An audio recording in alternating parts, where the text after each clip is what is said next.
Are you facing a serious battle with, just a formidable opponent? Are you feeling small, weak, maybe useless?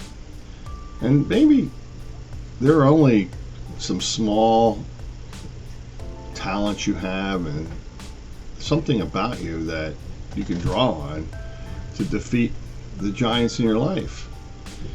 And we're going to be talking about these 5 actions or attitudes that are awaiting you if you don't have maybe 5 talents or gifts that you think you have. And I'm going to remind you that you do. And that's all it will take.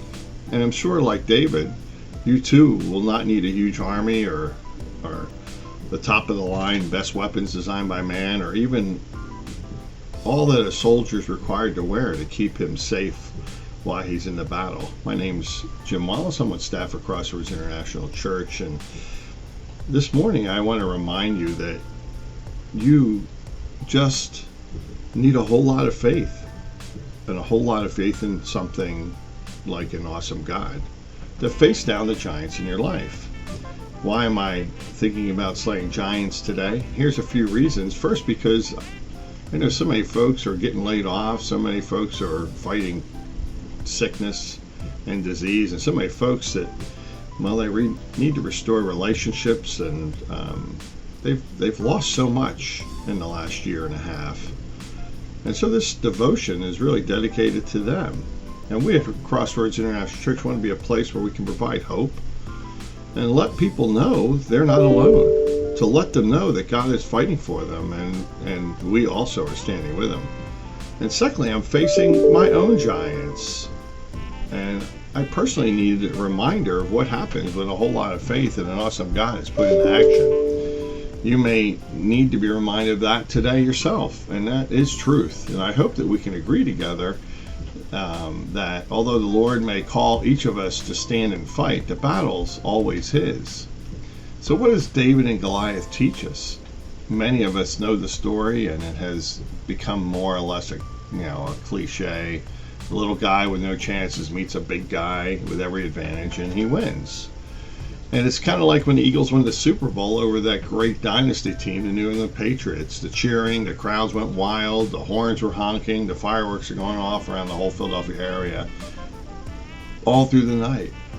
And that universal plot is used in countless movies as well, from drama to romance, and we eat it up every time. And who doesn't like that underdog, and who doesn't like rooting for him?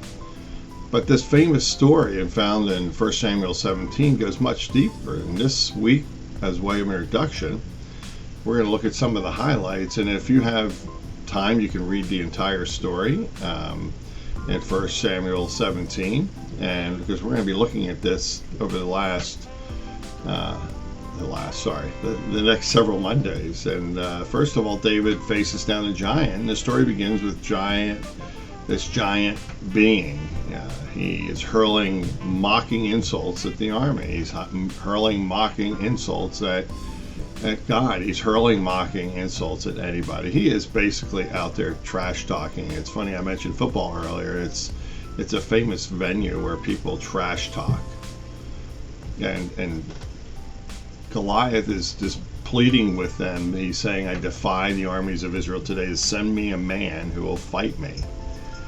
And when Saul and the Israelites heard this, they were terrified and deeply shaken.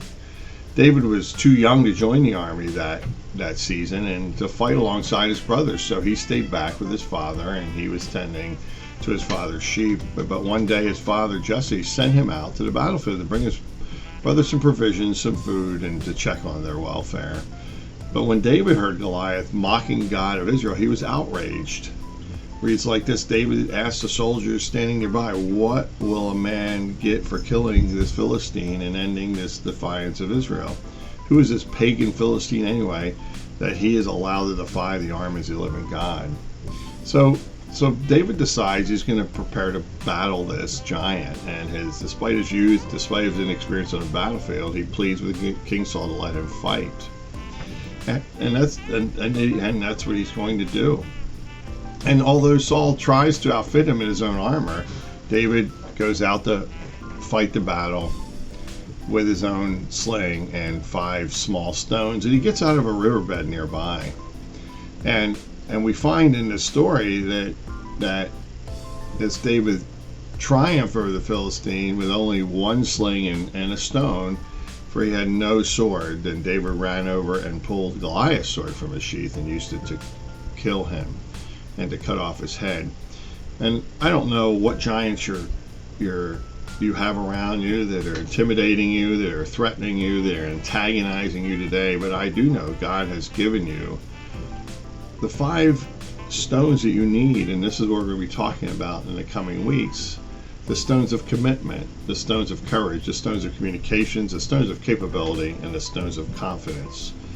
Using these to go out and face each and every week what you are fighting with, and what are you battling with, and what are you being intimidated by and antagonized by and threatened by today. And next week we're going to look at the first 3 stones of commitment, courage, and communications. And I hope you can join me there. And remember, it only takes 1 stone to bring down your mighty Goliath. I'll see you next week, and thanks for listening. Blessings.